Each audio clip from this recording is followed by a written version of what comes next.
সাল্লাল্লাহু আলাইহি ওয়াসাল্লাম আজরাইল যে কথা বারবার বলেছিলেন, প্রত্যেক মানুষকে একদিন মৃত্যুর মুখোমুখি দাঁড়াতে হবে।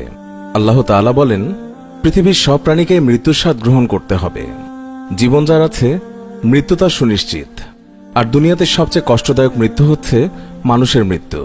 হযরত আদম আলাইহিস সালাম থেকে শুরু করে কিয়ামত পর্যন্ত সকল প্রাণীকেই মৃত্যুর স্বাদ গ্রহণ করতে হবে। এমনকি সকল প্রাণীর মৃত্যুর পর মহান আল্লাহ তাআলা আজরাইল আলাইহিস সালামকে আদেশ দেবে সকল ফেরেশতা ও জিন জাতির জান কবজ করতে। মৃত্যুর হাত থেকে আমাদের দিনের নবী হযরত মুহাম্মদ সাল্লাল্লাহু আলাইহি ওয়াসাল্লাম তিনিও রক্ষা পাননি। তবে নবীজি সাল্লাল্লাহু আলাইহি ওয়াসাল্লামের জান কবজের সময় আজরাইল আলাইহিস সালাম বিশেষ কিছু কথা বলেছিলেন। নবীজি সাল্লাল্লাহু আলাইহি ওয়াসাল্লামের জান কবজের সময়ের ঘটনাটি এখন আপনাদেরকে বিস্তারিতভাবে জানাচ্ছি। মুহাম্মদুর রাসূলুল্লাহ সাল্লাল্লাহু আলাইহি ওয়াসাল্লামের জীবনের শেষ মুহূর্ত চলছে। ঠিক সেই সময় একজন লোক এসে সালাম জানিয়ে বললেন, আমি কি ভেতরে আসতে পারি?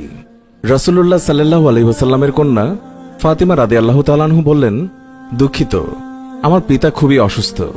এই কথা বলে ফাতিমা রাদিয়াল্লাহু তাআলা আনহা দরজা বন্ধ করে রাসূলুল্লাহ সাল্লাল্লাহু আলাইহি ওয়াসাল্লামের কাছে গেলেন। মহানবী সাল্লাল্লাহু আলাইহি ওয়াসাল্লাম বললেন, কে সেই লোক? ফাতিমা বললেন, এই প্রথম আমি তাকে দেখেছি, আমি তাকে চিনি না।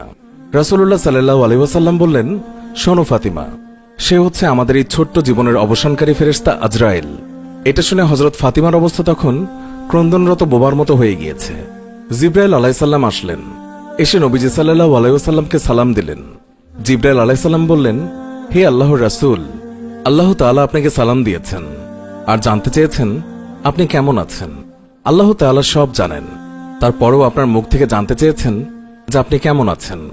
নবীজি বললেন, আমি বড়ই কষ্টের ভেতরে আছি, অসুস্থ আছি। জিবরাইল আলাইহিস সালাম বললেন, ইয়া রাসূল আল্লাহ, একজন নতুন ফেরেশতা এসেছে আজকে আমার সাথে, যে ফেরেশতা কোনো মানুষের কাছে আসার জন্য কোনো দিনও অনুমতি চায়নি, আর কোনোদিন সে অনুমতি চাইবেও না। শুধু আপনার অনুমতি চাই আপনার কাছে আসার জন্য। আর সেই ফেরেশতার নাম মালাকুল মউত। এরপর মালাকুল মউত রাসূলের অনুমতি নিয়ে রাসূলের জাশন মোবারকের কাছে এসে সালাম দিলেন।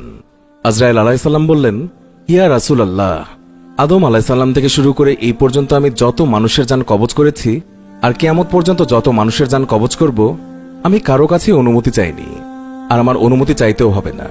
কিন্তু আজকে আসার সময় আল্লাহ তাআলা বললেন আমি যেন আপনার অনুমতি চাই।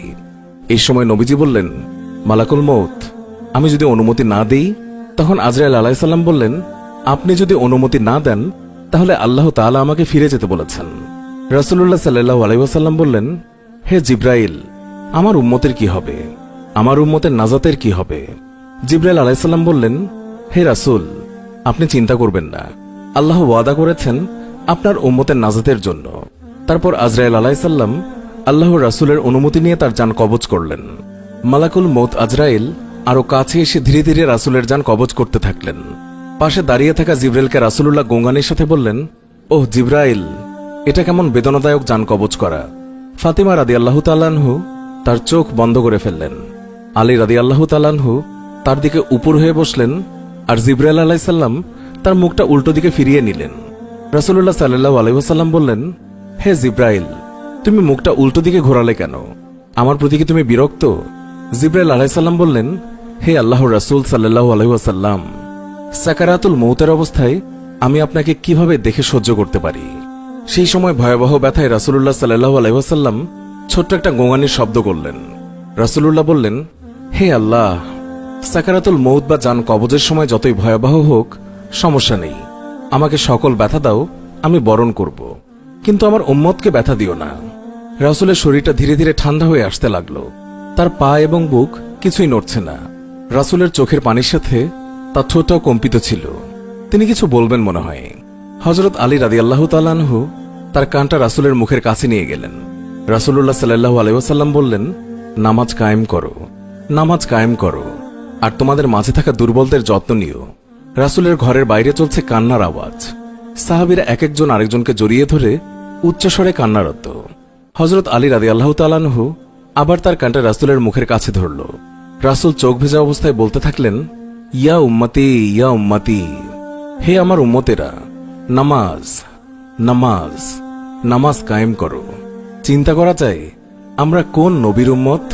এই নবীর কল্যাণে তার উম্মতদের আল্লাহ তাআলা এত মর্যাদা দিয়েছেন যে আমরা পৃথিবীতে আসছি সবার শেষে, কিন্তু জান্নাতে যাব সমস্ত নবীর উম্মতের আগে। তাই তাই তো এই নবীর উম্মত হওয়ার জন্য স্বয়ং ঈসা আলাইহিসসালাম আল্লাহর কাছে ফরিয়াদ করেছিলেন। শেষ পর্যন্ত আল্লাহ পাক তার দোয়া কবুল করেন। আজ রাসূলুল্লাহ সাল্লাল্লাহু আলাইহি ওয়াসাল্লামের সুন্নতের কোনো গুরুত্ব দেই না আমরা। আল্লাহ পাক আমাদের সবাইকে রাসূলুল্লাহ সাল্লাল্লাহু আলাইহি ওয়াসাল্লামের সুন্নত মোতাবেক চলার তৌফিক দান করুন। বন্ধুরা, এই ছিল আমাদের আজকের ভিডিও। আশা করছি আমাদের এই ভিডিওটি আপনাদের অনেক ভালো লেগেছে। ভিডিওটি ভালো লেগে থাকলে অবশ্যই একটি লাইক দিন এবং অনেক অনেক শেয়ার করুন। আর এখনো যদি আমাদের চ্যানেলটি সাবস্ক্রাইব না করে থাকেন তাহলে এক্ষুনি সাবস্ক্রাইব করে পাশে থাকা বেল আইকনটিতে ক্লিক করুন। এতক্ষণ ধরে আমাদের ভিডিওটি দেখার জন্য অনেক অনেক ধন্যবাদ।